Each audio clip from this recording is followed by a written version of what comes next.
Consider this a continuation of episode 100, where I fill in the blanks of the history of the rest of my dating life and offer some insight into my philosophies on love and romance. So the last girlfriend I told you about was the one who drove into a ditch, but now we get to move on to a much more lighthearted unfortunate circumstance. You're also getting a first name for this girl this time because I think it'll help tremendously. Her name was Amber. Immediately, that tells you a lot. Specifically, that things didn't work out, because things never work out with someone named Amber. We used to argue over whether or not Amber was a stripper name. I said it was. She maintained that it wasn't. I said I'd seen 3 different television shows with stripper characters named Amber, as well as shows that have dialogue where they say Amber is in fact a stripper name. She said no way. Then we watched one together and she was like, shit. I met her on Facebook during a public falling out I was having with one of my former friends over an offensive status I had posted, which is a very me thing to do. We were arguing back and forth in the comments, and all of a sudden this random girl that had added me a couple weeks ago popped in and said she didn't get why people freak out over things I say when they're funny. I liked her comment, messaged her a thank you, and the rest is history. But also here's that history, because I ain't trying to cop out right now. It turned out she had seen me do school stuff, whether it be the musicals I was in or the solos I had in choir, and she had a crush on me. A fan crush. This was my first official taste of fangirling, and I was hooked immediately. I was like, this girl is my biggest fan, and literally nothing else about her matters as far as influencing my decision to get all up in there. After a couple days of constant Facebook messaging, still never having talked to each other in person, we were like, oh, we're dating, with that fact contingent on how well our subsequent meeting at a nearby park was going to go. It was down the street from my house, so I walked, and it was really sunny, so I was wearing these sick-ass aviators, looking like a straight-up G leaning up against a tree. So I saw her walking towards me, so I went over and we shared a passionate arm-based embrace, and then we started walking down the Springwater Trail. She told me she was going to take us to a secret spot she liked to go to, and I have a confirmed history of forest fucking, so I was in. Along the way, we held hands and talked, and here are some things you should know about Amber. She's a swimmer, which means she also likes women. It's a proven fact. If you're on a female swim team, much like a softball team, you look forward to when everyone's changing in the locker room.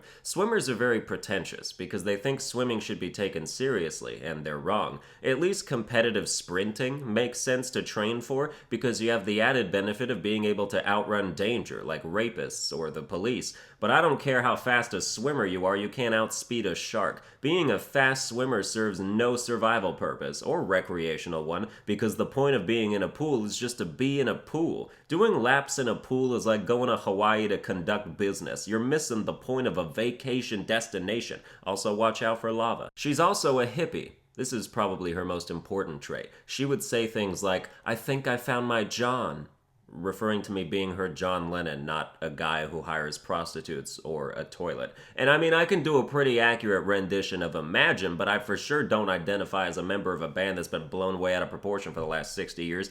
But so she loved being outside, and she would walk around barefoot in the leaves and somehow not step on glass shard remnants from shattered beer bottles left behind by the sizable homeless population in that area. And as we were walking on the trail, she veered off and led me through this untamed path into the tall weeds and bushes off the embankment, finishing into a grassy clearing where she took off her backpack and pulled out a blanket to sit on. And we sat there facing each other, and it was peaceful and serene and warm, and then we kissed, and it was pretty damn nice, I have to say. Then we just laid next to each other for like an hour, during which time she was very clear about not being coaxed into having sex with me because she told a friend she was meeting me, and that friend was like, if you fuck him on the first day, I'll be very disappointed in you. So naturally, about 20 minutes later, we were naked. Because I don't know if you know this about Sunburned Albino, but even before he existed, he was irresistible under the right circumstances. And once we were done, she had tears in her eyes, and I was like, what's up with that shit? And she said she was just taken with the moment, that it felt like making love, because remember, she's a hippie, and we're in a forest, which is like a Kingdom Hearts 3 trailer for hippies. It just gets the emotions running high. I pulled out because we were Adam and Eving it, and I can't be making a baby when I'm too busy making love. So I unceremoniously walked a few yards away and, let's say, planted my own seed in the ground. But the day as a whole was great, and we were good together, right up until we discovered we had not a single thing in common. In a way, it was kind of endearing how much she lied to me about sharing my interests in the beginning just so she could get close to me. Whether it was about video games or drug habits, information told did not reflect the actual state of affairs. Like, she's a hippie, so of course she smokes weed. Keep in mind, this is back in like 2011, before doing so was viewed as a requirement for existing by so goddamn many people, and it wasn't legal in Oregon yet. But she told me she quit because I wanted her to because stoners are annoying, but she for sure didn't quit, and I shouldn't have told her to, but I was a lot less cool back then. Like, as long as she didn't do it around me, I shouldn't have cared. I'm just not a fan of babysitting people who are suddenly enamored with mundane bullshit unless I'm high too, and I do that shit as sparingly as possible. Smoke for free. That's a motto worth living by. Don't be the guy who treats bongs like a must-have accessory to a coffee table. By the way, if you dab regularly, you're a fucking freak, and anyone who's ever done ayahuasca has a bottomless, empty life. If I want to cry and think about my family while an Ecuadorian shakes grass at me before dry heaving for 2 hours, I'll just not.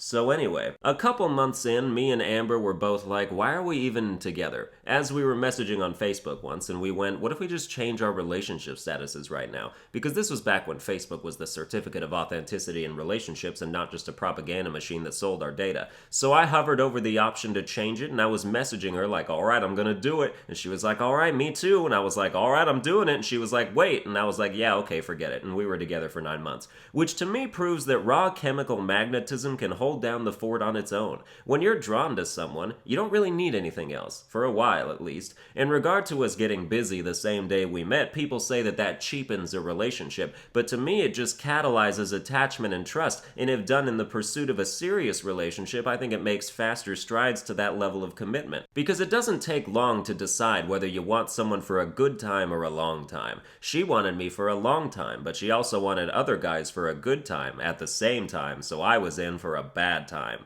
Here's a sexual story that's gross and mildly embarrassing, but I'm going to tell it because I'm brave and beautiful and a hero and frankly an icon if you ask me. So I was with my same girlfriend making out under a bridge at a trail because I'm a woodland nymph and the trees are my Viagra. And just a heads up, this story is about Cunnilingus. So if you're sensitive to that, you're probably a cunt. Ayo! Cerebral humor. That's right, think about that shit every night before you go to bed. Anyway, as we were getting all hot and heavy, I was prompted to go down there. But what I didn't tell her was that it was my first time ever doing that. So in my life as a teenager, I had only ever heard it as called eating someone out. And I don't know about you, but when I think of eating something, it usually means taking a bite.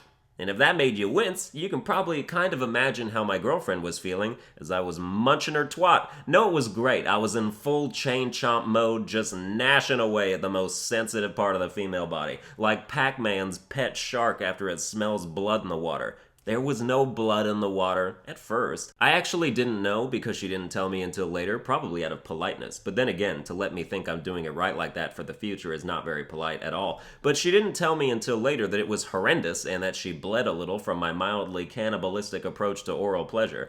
I've since improved, thank you. I've had a toothy blowjob before, so I understand the dilemma of wanting the pain to go away but not the moment, you know? You always should tell people when they're doing stuff wrong in the bedroom, though. And if you're in a relationship right now and you've been faking it so far, you really need to just confess or the problem is never gonna get solved. Any hurt feelings are temporary, but improvement is tangible and permanent. She was a very sexual being, and she loved comedies, so she would come over and I would show her some of my favorite comedy specials, and she would literally jerk off to them, just sitting next to me, of her own accord. I wouldn't help or do anything. She'd just go to town on herself and laugh at the appropriate times, and seeing that, I was like, I need a comedy special. I haven't talked to her in years, but after I release my first stand-up special, I'm gonna find her on Facebook and be like, hey, you jacked off to my stand-up yet? It's fucking hilarious. You'll get a strong orgasm out of it. Go ahead.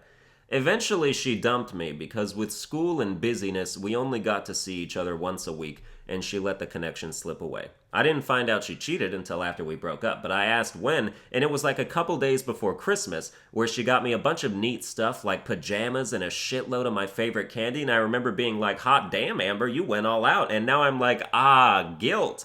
Nobody loves their boyfriend that much. I should have known. I've watched enough Criminal Minds and Sherlock and Dexter and House to have fantasies about being a detective or profiler and being able to read deep into people and situations, so being blind to that hurt my pride some. We almost broke up a couple times before the real one. One of them I don't remember the circumstances, but I remember we were at my house, and I think we were breaking up mutually before we would get back together a month later. But I remember she was crying, and I remember thinking, that's hot.